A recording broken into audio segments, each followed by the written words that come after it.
সর্বপ্রথম in service সহ ওই সমস্ত ফ্রেশারদের আমি অভিনন্দন জানাই যিনারা এইমাত্র 9-10-এর কল ফর ভেরিফিকেশান লিস্ট প্রকাশিত হয়েছে এবং ওখানে নিজেদের জন্য জায়গা করে নিতে পেরেছে।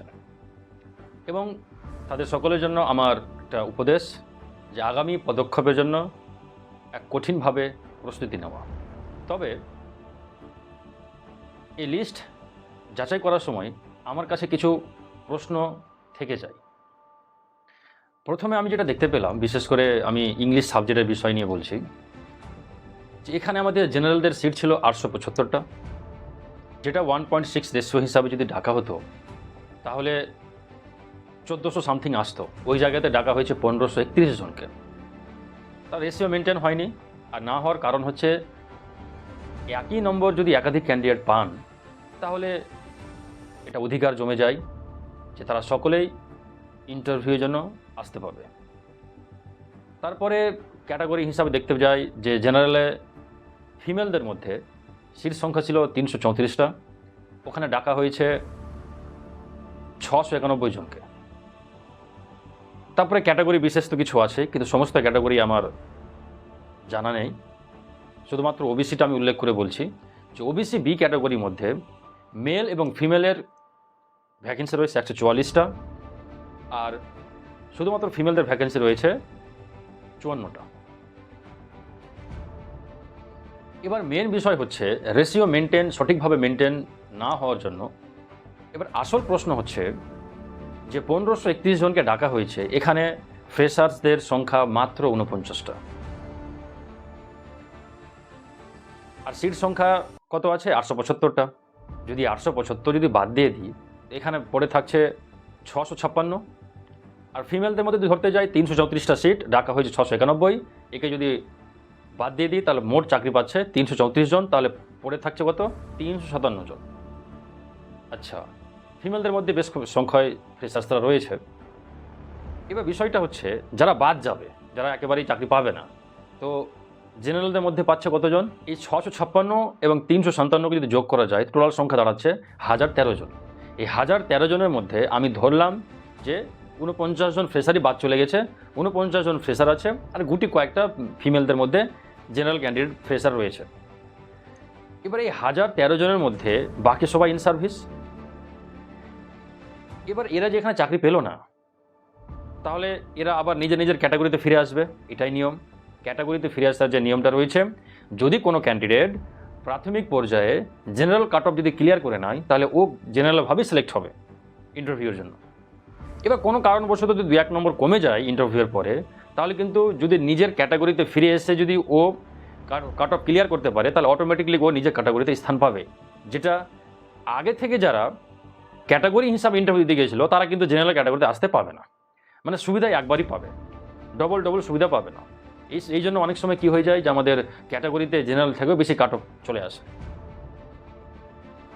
তো এই 1013 জনের মধ্যে যদি হিসাব করে দেখা যায় যে ওবিসি বিতে 144খানা সিট রয়েছে মেল বা ফিমেলের মধ্যে, ওখানে এই 1013 জনের মধ্যে আমি ধরলাম যে মোটামুটি 100টা হতো ওই ওবিসি বিরাই ফিরে আসবে জেনারেল থেকে, আর আসবেই। আর যদি এরা আসে তাহলে এরা কখনোই বাদ যাবে না ইন্টারভিউতে। কেন? আমরা সকলেই জানি ইন্টারভিউতে 20 নম্বর কাদের জন্য রাখা আছে স্পেশালি। তাহলে বাঁচলো কত? বাঁচলো 44, অথবা হয়তো আরও বেশি হতে গেলে 50 ধরলাম, বা কিছু সংখ্যক আরও ধরলাম।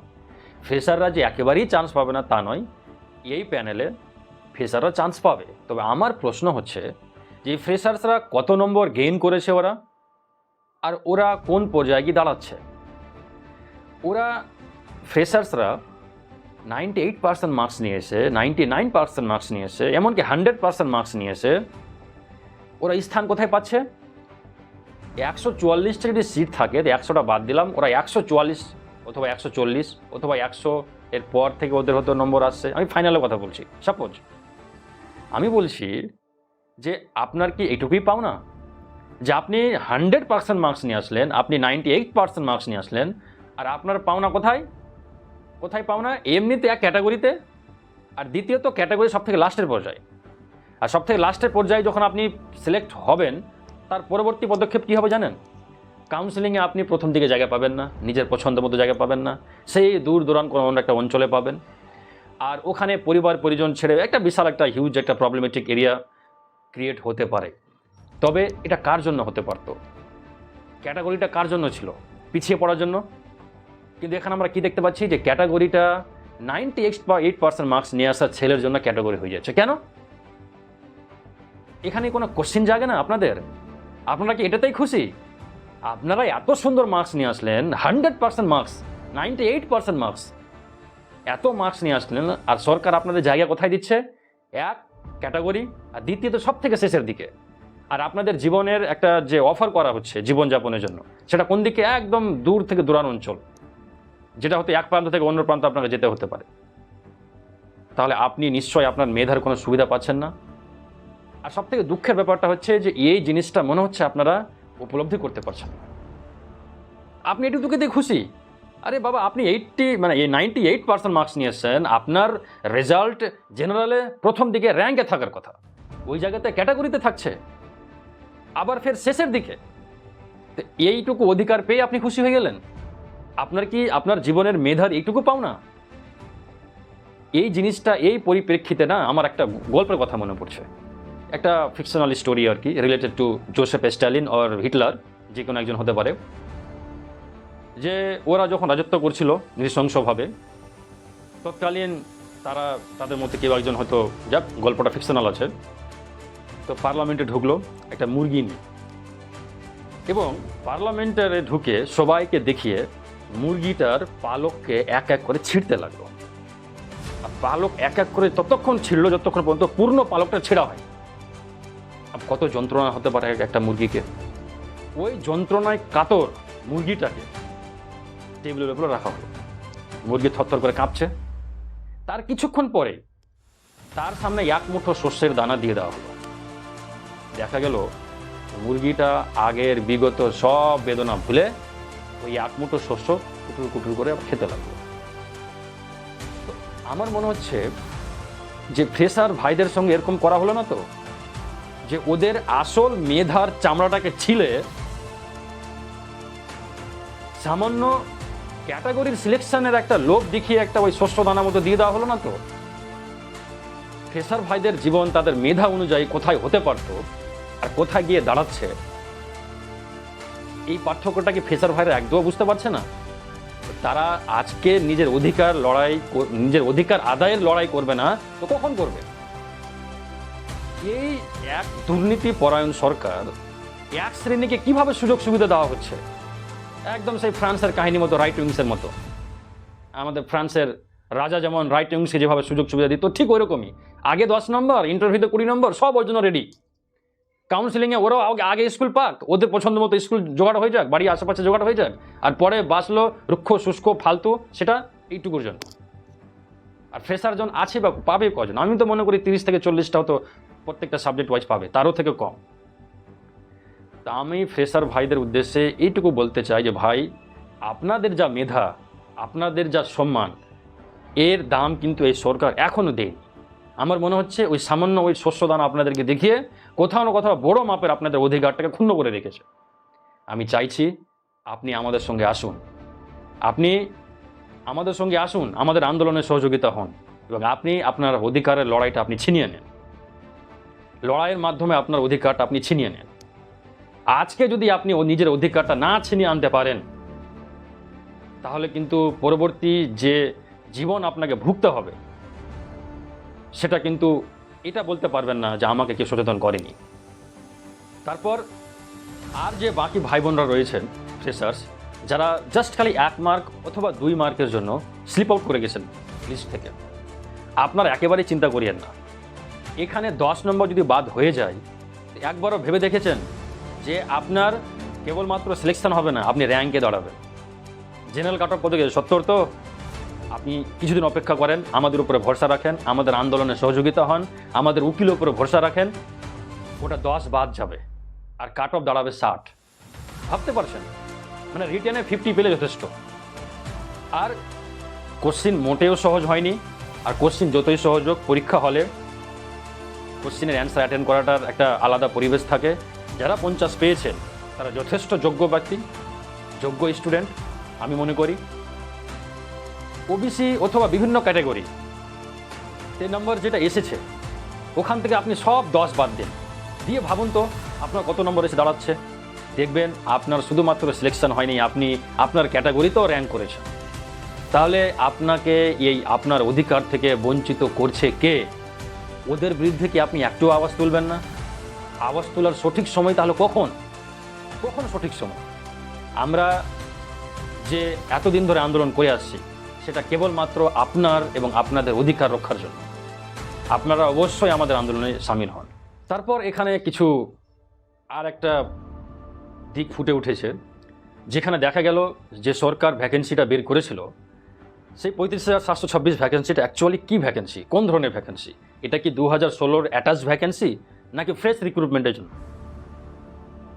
এটা নিয়ে একটা অনেক বড় কোশ্চেন আমাদের মধ্যে জেগেছে এবং আমরা এর উপরে কাজ করছি। আমার কাছে সঠিক কোনো প্রমাণ এখন আমরা পাইনি, তবে আমরা আরটিআই ফাইল করেছি এটা জানার জন্য যে এটা অ্যাকচুয়াল রিয়েল ভ্যাকেন্সি কতটা।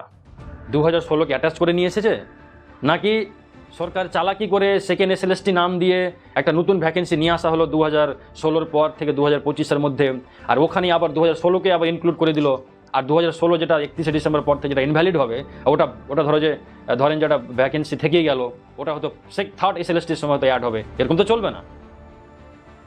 আমি কিছু গোপন সূত্রে খবর পেয়েছি যে কোনো হাই স্কুলের হেড স্যার নাকি বলেছেন যে ওনার কাছে যে স্টেটের চিঠি গেছে ওখানে একটা ফ্রেশ রিক্রুটমেন্টের কথা বলা হয়েছে, ওখানে 2016-কে ধরে নাকি বলা হয়নি। যাক, আমার কাছে এটা কঠিন প্রমাণ নেই, ওই জন্য আমি এটা খুব একটা করতে পারছি না। তবে আমি আপনাদের উপর দায়িত্ব দিচ্ছি এই বিষয়ে আপনারাও এই নিয়ে ভাবুন। আপনাদের মধ্যে অনেকেই এগিয়ে আসুন আমাদের সঙ্গে, অবশ্যই আরটিআর ফাইল করুন যে এই 35,726টা অ্যাকচুয়ালি কোন ভ্যাকেন্সি। এটা একদম রিয়েল 2016-র পর থেকে 2025 সালের মধ্যে যেনারা রিটায়ার করে গেছেন, আরও যা করে গেছেন, এটার এই ভ্যাকেন্সি নাকি 2016 অ্যাটাচ ভ্যাকেন্সি। এর নাম যদি সেকেন্ড এসএলএসটি হয় তাহলে ফার্স্ট এসএলএসটি 2016টা কী হলো? ওটা তো এখন পর্যন্ত পুরোপুরি ইমপ্লিমেন্ট হয়নি। এটার নাম সেকেন্ড রাখার অর্থটা কী? আমি ঠিক এটা বুঝতে পারলাম। তাই 11-12-এর প্যানেল প্রকাশিত হয়ে যাক, ইন্টারভিউ হয়ে যাক, ডাজন্ট ম্যাটার। এই প্যানেল প্রকাশিত হয়ে গেল, ডাজন্ট ম্যাটার। কেন? যে 10 নম্বর খুব শিগগিরই আশা করি বাতিল হতে চলেছে। এর আমরা একটা ভ্যালিড গ্রাউন্ড দেখিয়েছি কোর্টকে, ওই জন্যে কোর্ট এটাকে অ্যাকসেপ্ট করেছে এবং এর উপর একটা বিশাল মাপের একটা আর্গুমেন্ট চলছে। যদি এটা একেবারে ইনভ্যালিড থাকতো তাহলে এটা একদম অ্যাকসেপ্ট হতো না। যখন অ্যাকসেপ্ট হয়েছে তো নিশ্চয় এটা একটা ভ্যালিড গ্রাউন্ড আছে, আর এর উপরে একটা জাজমেন্ট অবশ্যই আসবে। আপনারা ধৈর্য ধরুন। তবে ইতিহাসের শুরু থেকেই নিপীড়িতরা যতক্ষণ না আন্দোলন করেছে ততক্ষণ তাদের অধিকারটা কিন্তু ফিরে পায়নি। আমাদের আন্দোলন দুটি কারণে আন্দোলন। এক, সরকারকে চাপে রাখা, যে মন ঘোরানো আবল তাবল এমনি উল্টোপাল্টা নিয়ম তৈরি করতে পারবে না। আর দ্বিতীয় হচ্ছে যে কোর্টের সামনে আমাদের অধিকার রক্ষার লড়াইটাকে তুলে ধরা, যে আমাদের সঙ্গে একটা বঞ্চনা হয়েছে, আমরা আজকে বঞ্চিত। তো এই দুটো ভাবই আমাদেরকে সবসময় জাগ্রত থাকতে হবে। তার উপর প্যানেলে কিছু গণ্ডগোল তো আমরা দেখতে পাচ্ছি, যে জিআই অ্যাপ্রুভাল নেই অথচ একটা গেস্ট টিচারের একটা দেখিয়ে মার্কস পেয়ে গেছে, 10 মার্কস পেয়েছে আবার। তারপর টেন্টেড ক্যান্ডিডেট ভেরিফিকেশানে কী করে বাদ গেল না? পুরো ইন্টারভিউ কল লেটার আমাদের কাছে আছে, আমি অবশ্যই এটা অ্যাটাচ করছি। তাই যারা 1-2 নম্বরের জন্য বাদ পড়ে গেছে ওদের কাছে আমার অনুরোধ, যারা একেবারেই কাঁটায় নম্বর পেয়ে সিলেক্ট হয়েছেন ওটাও ক্যাটাগরি লিস্টে, তাদের কাছে আমার অনুরোধ আপনারা দয়া করে অবশ্যই আগামী 18 তারিখ যে আন্দোলনের ডাক দেওয়া হয়েছে আমাদের শিয়ালদা স্টেশন থেকে, ওই আন্দোলনে অবশ্যই যুক্ত হন। আন্দোলনের মধ্যে দিয়ে আপনি আপনার অধিকারটা ছিনিয়ে নেন সরকারের কাছেও এবং যুক্তি তর্ক দেখিয়ে কোর্টের কাছ থেকেও। ধন্যবাদ।